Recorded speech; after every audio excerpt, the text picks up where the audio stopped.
ఆంధ్రలోనూ అదే నాటకం.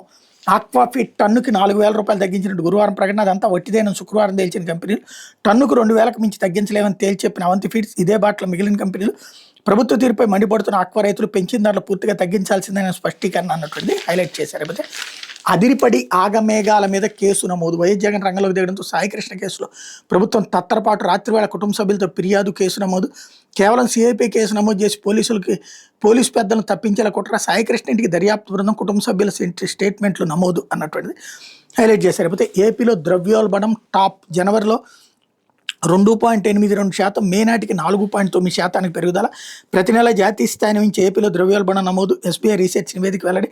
రాష్ట్ర ప్రభుత్వ నిర్లక్ష్యం వల్ల ఆకాశం నుండి నిత్యావసర ధరలు, అధిక ధరల భారంతో ప్రజలకు ఇబ్బందులు అన్నటువంటిది హైలైట్ చేశారు. లేకపోతే బాబు సర్కార్పై దర్యాప్తు కోరతాం. 2 ఏళ్ల పాలనలో భారీ ఎత్తున ప్రజాధనం దుర్వినియోగం.